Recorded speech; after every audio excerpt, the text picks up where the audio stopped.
posted on Facebook. Maybe not read it out loud up here in front for everybody, because that makes me a little bit nervous.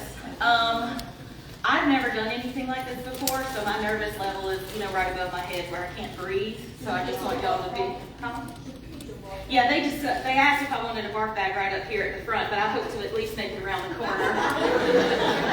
And they wanted to know if I wanted the microphone on my face, and I was like, no, I'm going to forget to turn that off if I have to go barf, because nobody needs a front row seat to that experience, besides me, of course. So my name is Dusty. Most of you have known me for many years, probably since I was born, since this is Pine Prairie, and this is where I grew up. That is both comforting and completely terrifying.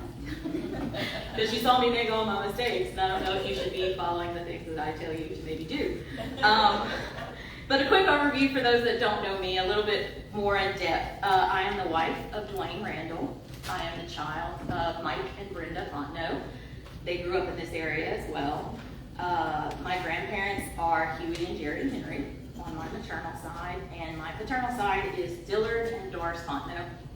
A good Southern girl has to tell you where she came from, and all her antecedents.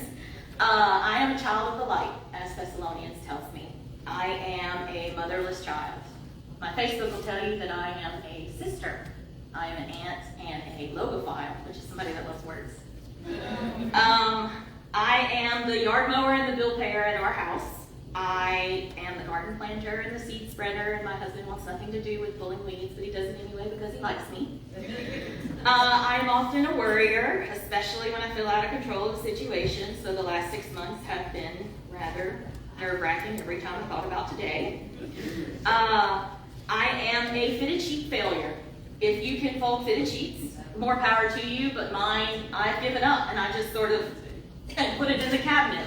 And it bothers me quite a bit because everything in my house is really, really organized. I don't have children, and so it stays that way. And so when I open the cabinet and I see this hot mess, I'm just like, so if you know how to do that, stop me after church and tell me what the key is, because I haven't had it, and I follow the YouTube tutorials, and they don't work. I am a hard worker and a fashion disaster. I am overly organized and, as many will tell you, also overly bossy. I'm honest, so sometimes a little too honest too quickly, so my family is not always a fan. I'm an unwilling hostage of an overly active dream life. I constantly and consistently dream like in real life. Sometimes I know I'm dreaming while I'm dreaming. I am sometimes hurtful and rude.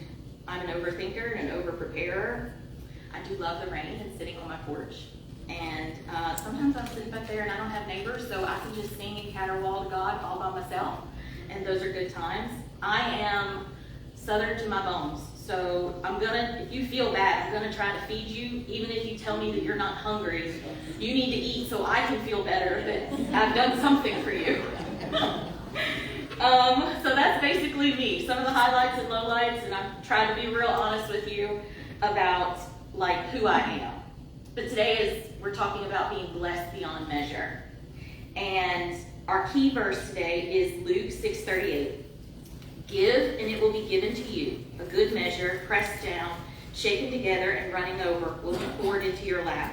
For with the measure you use, it will be measured to you. So when I read that scripture, I began to truly wonder about how those two concepts relate. This blessed beyond measure, and then the way that the scripture describes it, a good measure. And what does that mean? What does being blessed mean? What does being beyond measure mean? Is there things that are measurable? Does anybody want to answer any of those questions? Just throw your hand up and shout it out. What is your greatest blessing? Your kids. Your kids and your husband. Grandchildren. Grandkids. Salvation. Family. Salvation. And my children's going to church. Your children in church. Yes, ma'am. To be able to serve others. To serve others. Yes. You feel the blessing inside when you do those things. Yes, Miss Kim. God. That's right, Savior. What are some things that you measure regularly, every day, in your everyday lives? Maybe change. You're measuring out the change that you have to give. Or, if you're like me, just a card. But anyway. In cooking, Ingredients. Ingredients, cooking. Measure yourself up to other people. Time. My momo says time. The person behind me said, Oh, person behind my momo. Measuring up to other people.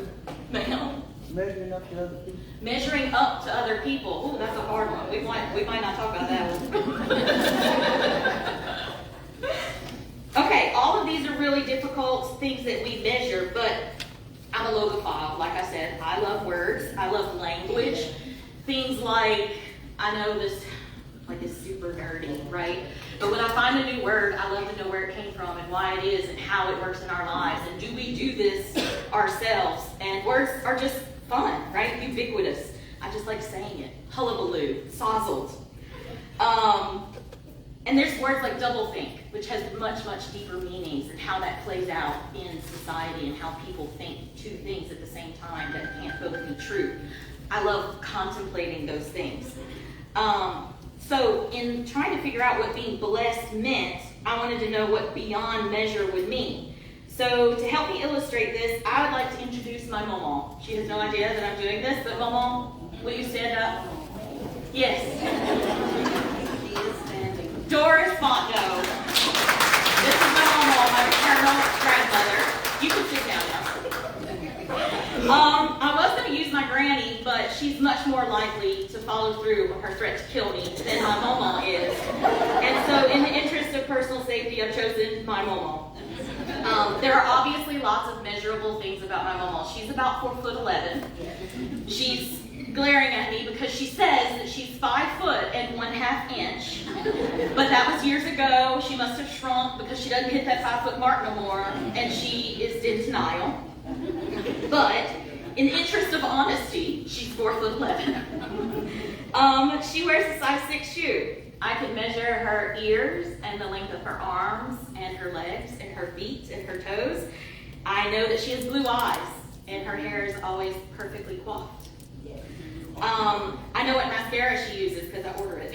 I know her favorite face lotion. I know what her voice sounds like when she's happy or when she's having just a regular day. I also know what she sounds like when she's sad, when she calls me on the phone.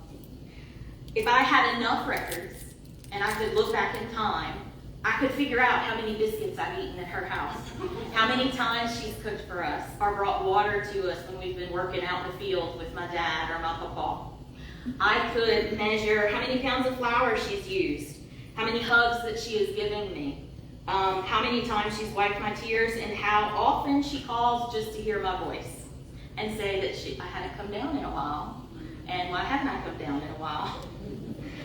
So in reality, in many, many ways in my life, my Momo is measurable. But somehow, even with these hundreds and thousands of ways that I could quantify her with stats, somehow she exceeds those. Those very same things that are quantifiable as a whole are more, right? The sum is bigger than its parts. The measurable becomes immeasurable. And that's beautiful. To me, she is community. She is discipleship. She is my Momo. All the good things that you can think of from a good grandmother, right? As blessings in your life.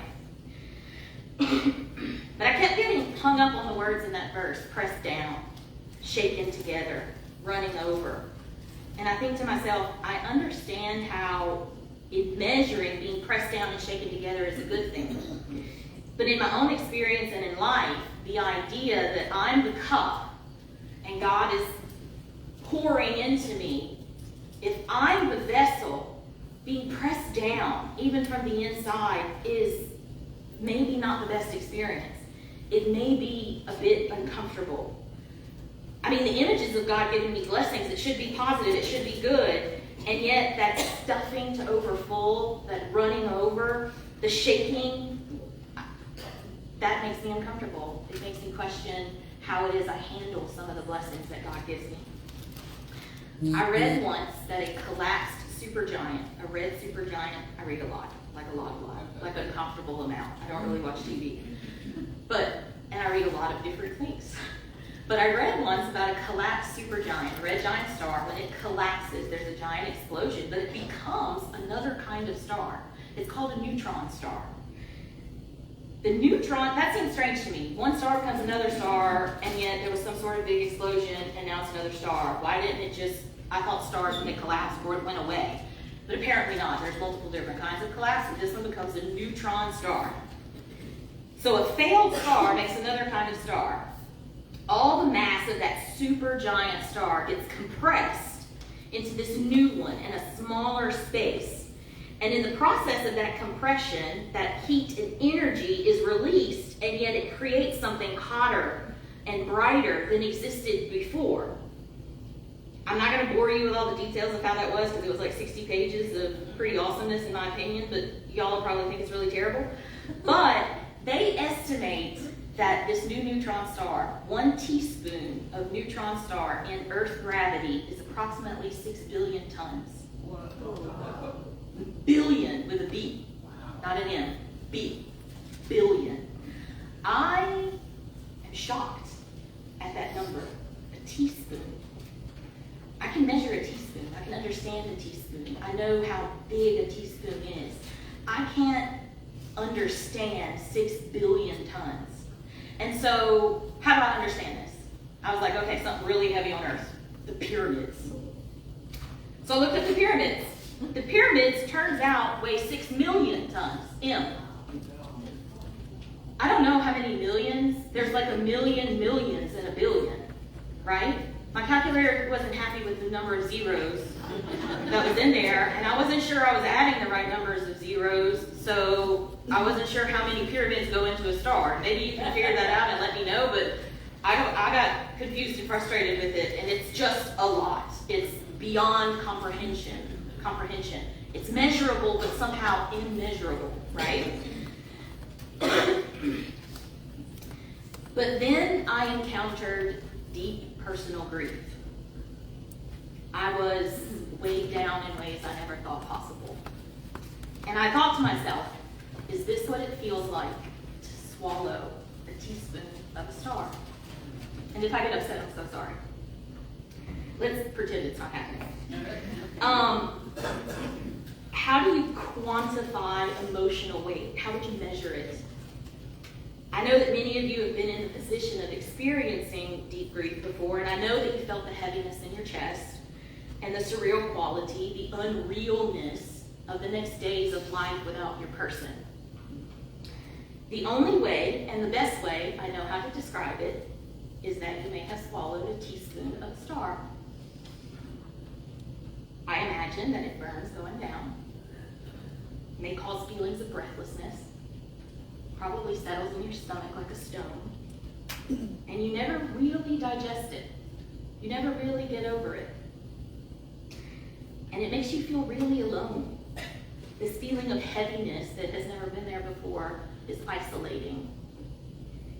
But then, in thinking about that, I thought about how we're made from stardust. The same stuff that the stars are made of, carbon and hydrogen and nitrogen and water and the universe, we're made of those same things. And how it's okay to swallow a bit of star if I was made of the same stuff anyway. I'll process it. I'll breathe around it. I'll even learn to live with 6 billion tons sitting in my stomach, because I know that the star's collapse is not my collapse. Somehow, I become imbued with it. Somehow, swallowing that fire and that weight doesn't stop my shining, because I'm still a child of the light. A child of the King. This presumed failure to get through grief with a smile on my face wasn't a failure at all. It was a transformation. And although my person has left me for a while, he has not. And he has promised that we'll meet again. And I rest in that blessing. And in saying all that, I'm going to tell you something that has taken me a little over 4 years to realize. That the death of my mother, I'm so sorry. The death of my mother was one of my greatest blessings. That's hard to say, And it's really hard to live it out. But her death caused me to lean in hard to God in ways I never had before. He has grown me and my husband exponentially. And as a result, he has grown our marriage. That Dusty, that girl from 4 years ago, she doesn't exist anymore. That naive girl with the too judgmental thoughts and the lack of sympathy for others, she's gone. I'm tougher now in that I know I'm capable of things I wasn't before. I'm softer in that I am willing to see others' pain and get into the deep waters with them. I'm more joyful because I am more intentional in the way that I live and how I spend my time. I am more confident and more faithful because I know that I can rely on God in ways that Dusty from 4 years ago never did and couldn't dream of. I know that I can face loneliness and never not once be alone. And I am blessed, even in her death. But how can this be? Are blessings only the good things in life? Because I read these verses and I see the words pressed down, shaken, and I know intellectually that they are meant to reassure us and tell us of the wonders of God and how it is just endless and wants to pour into your life. That it's a generous God of grace and mercy and love. I know that that's what that verse is about. But I also know that the God of grace and mercy desires us to have more in our lives than cotton candy fluff and unicorn rainbows. For him to truly pour grace and mercy into our lives, we have to give up things like pride and selfishness and judgmental attitudes and rudeness and meanness and being involved in only our own lives. We have to invest elsewhere. And those things hurt. Those things are painful and difficult. His will for you is character, patience, perseverance, hope, a hard kind of love, a trust and a submission, a peace that passes understanding. All of these things require us to dig those bad things out. There's only one cup. I only have one cup. I can't have both in the cup. This is another kind of blessing, a different flavor of blessing. A blessing of weight and fire. Maybe like 6 billion tons of teaspoon character building medicine. And I'm here to tell you that's painful. So can we only say that our blessings are good things? Can blessings be bigger than that, deeper somehow, and maybe even a little bit more? And we'll talk about how that might be the case in the next session.